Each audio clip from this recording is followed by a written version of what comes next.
Paano mag-wiring ng convenience outlet? Ang convenience outlet ay madalas ginagamit sa mga home appliances. Meron tayong iba't ibang uri ng convenience outlet. Ang hawak ko ngayon ay ang SPO or mas kilala sa tawag na Special Purpose Outlet. Ang SPO or Special Purpose Outlet is an electrical outlet specially designed for serving heavy domestic loads, either single phase or three phase. Paano ba natin siya wawiringan? Una ay lagi natin hanapin yung kanyang label. Lahat ng convenience outlet ay meron siyang label. Meron ditong nakasulat na L and N. Dito tinatap yung line 1 and line 2. Para mas malinaw, gagawa muna tayo ng circuit diagram ng ating SPO or convenience outlet.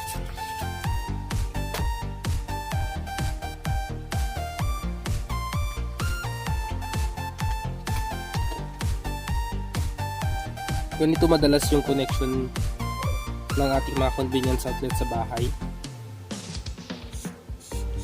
So mula dito sa circuit breaker,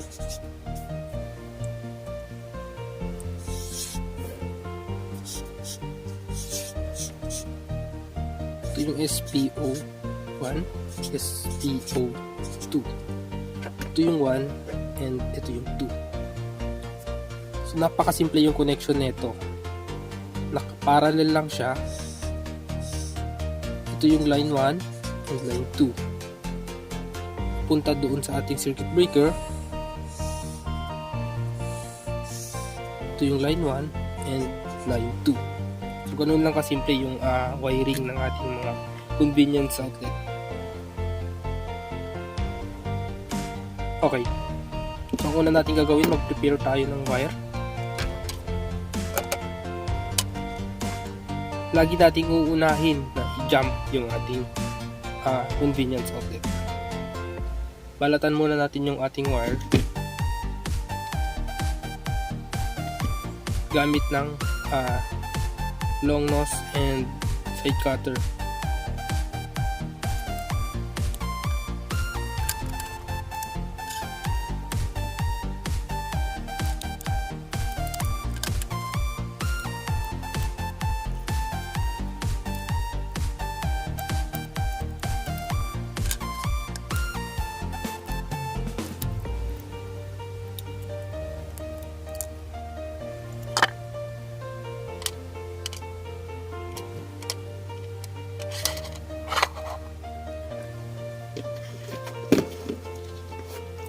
Okay, so kung mayroon tayong tester, kunin lang natin yung continuity nito kung hindi tayo familiar or nag-aalangan tayo doon sa label ng ating mga convenience outlet.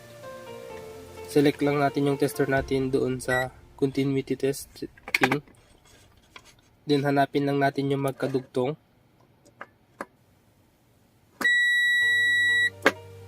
So tumunog, it means na yung dalawa nito is magkadugtong.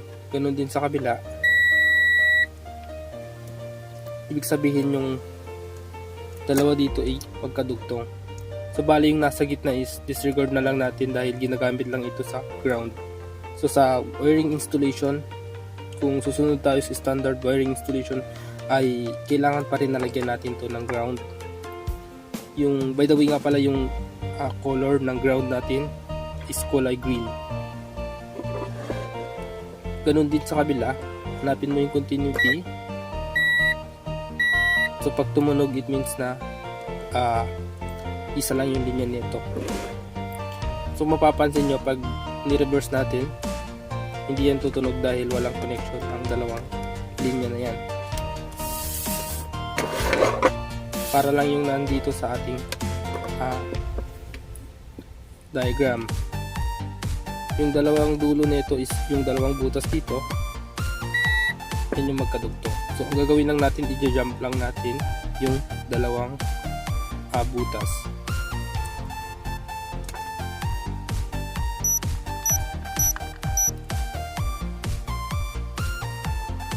So hindi natin to maipapasok ng basta tusok lang. So kailangan gagamit tayo ng flat screw. Then kung mapapansin nyo, meron ditong lock yung kulay white. Tusukin natin to, then sabay natin ipasok yung ating wire. Then isagad lang natin hanggang mag-lock. Ganun din sa kabila.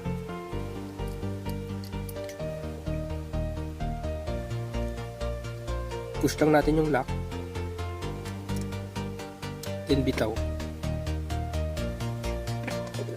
Sunod natin yung right side.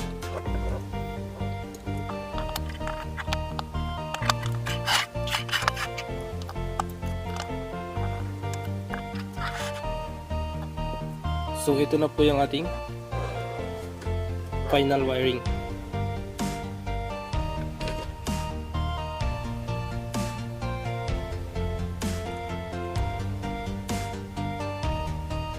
Then kung mayroon pa tayong ground, dito lang natin siya idudugtong. Para ma-sure natin na tama yung ating wiring, gagamit lang tayo ulit ng tester.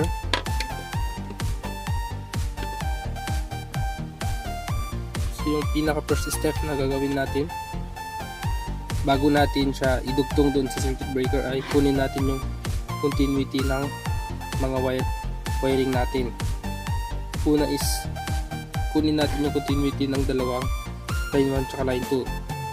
Dapat hindi tutunog yung ating tester para masiguro natin na safe yung ating wiring. Then ilagay natin yung isang test probe dito sa isa at dito sa kabila.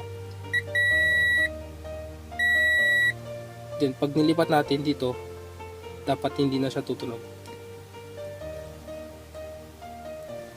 So maayos yung ating isang linya. Then sunod natin yung kabila.